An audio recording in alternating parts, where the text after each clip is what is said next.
आस्था channel पर प्रभु की परिभाषा प्रभु की देखकर बहुत से भक्तात्माओं ने ये आशा व्यक्त की कि कोई ऐसा प्रत्यक्ष प्रमाण सामने आवे कि जिससे हमें सिद्ध हो कि परमात्मा कबीर साहब वास्तव में प्रभु हैं। अब कबीर साहब कहते हैं कि पर्वत पर्वत में फिरा कारण अपने राम, जब राम जैसे संत मिले जिन सारे सब काम। कबीर परमात्मा अपनी ही महिमा स्वयं ही गाते हैं और कहते हैं कि परमात्मा से हम जो सुख चाहते हैं, पुत्र बांझ को पुत्र हो, बंद कर दे। ये आपके सामने एक अनमोल उदाहरण है। ये एक परिवार खड़ा है। ये जिला रोहतक हरियाणा के गांव चिड़ी के रहने वाले हैं और इस बहन के जो अब देखो सामने, इस बहन की आयु लगभग 57 वर्ष है और साथ में ये नवजात शिशु इनकी गोद में है। ये इनका पुत्र है। पहले ये सामने जो लड़की खड़ी है, ये सामने सुलोचना नाम की लड़की, ये बड़े वाली देखना, इसका नाम सुलोचना है। आपकी कितनी आयु है बेटी? 35 वर्ष। अब इस लड़की की आयु 35 वर्ष हो चुकी है और इसके ये 2 पुत्र और पुत्री हैं। ये पुत्री है इस लड़की की और ये पुत्र है, अर्थात इस बहन की, देखना इसको बड़ी वाली को, क्या नाम है तेरी माँ का? संतरा। संतरा की ये तो बेटी है, बड़े वाली सुलोचना नाम है, जो 35 वर्ष की है। चित्र मारे ना सारे।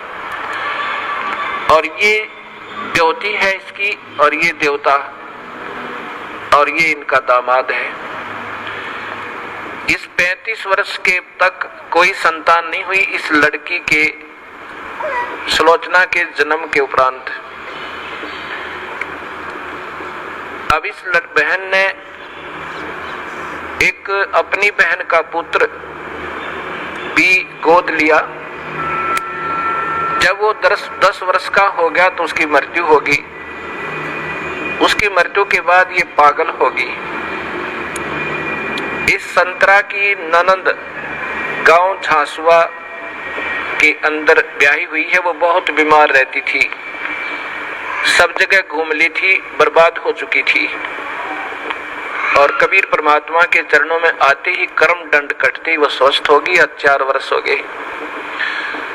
तब वो अपनी बीमारी का इलाज हो जाने के बाद उसने फिर अपनी इस भाभी से प्रार्थना की जिसका संतान नहीं थी। एक पुत्री होने के बाद ये जो सामने आपने चित्र में पुत्र को लिए हुए दिखाई दे रही है। फिर इधर लो, उसने जाकर के अपनी भाभी से, संतरा से प्रार्थना की कि आप यहाँ नाम ले लो। ये पागल हो चुकी थी, ऐसे इसका इलाज भी करवाया गया कि ये पागल हो चुकी है, मेडिकल आदि में ले जाकर। तब इसने प्रार्थना की कि आप हमारे गुरुदेव इस दास का नाम बताया, वहां चलो, उनसे उपदेश लो। कबीर परमात्मा की रजा से आपकी ये सूनी गोद भी भरी जा सके है। अब 57 वर्ष की आयु में, और ये अनमोल कहानी करना कोई बच्चों का खेल नहीं है। ये पूर्ण परमात्मा कबीर साहब की समर्थता का प्रत्यक्ष प्रमाण है। ये नहीं मानी कि अब नहीं हो सकता कुछ भी। तब उसने बहुत प्रार्थना की, इसको कह सुन करके यहाँ ले आए इस आश्रम करौथा में। नाम लिया। नाम लेते ही परमात्मा कबीर परमेश्वर ने अनहोनी की। ये बांझ को पुत्र दे, कोढ़ी को काया दे, वो प्रभु कहलाता है। ये गर्भ रहा, ये बच्चा परमात्मा ने भेजा अपनी कृपा से। फिर भी इनके मन में शंका पैदा कर दी इन मूर्ख मार्गदर्शकों ने, क्योंकि ये तो बेचारी सऊदी में थी नहीं, पागल हो चुकी थी। कहा कि तुम्हारे देवता प्रसन्न हो गए, ये तो ऐसे होना ही था। ये 35 वर्ष तक देवता कहाँ जा रहे थे इनके। यही ये मूर्ख जो मार्गदर्शक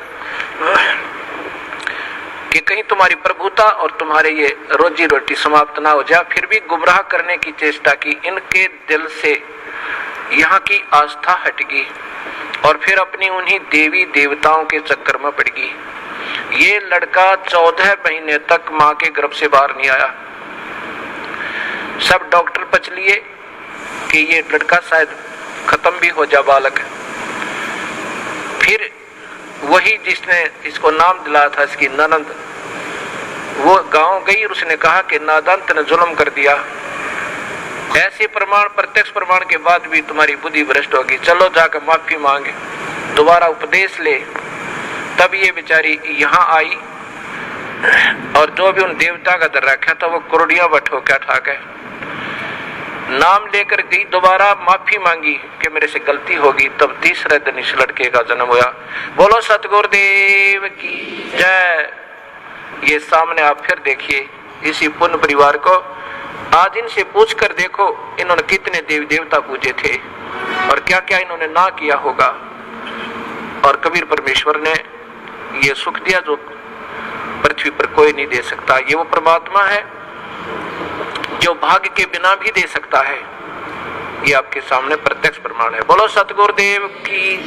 बंदी छोड़ कबीर साहेब की। सत साहेब।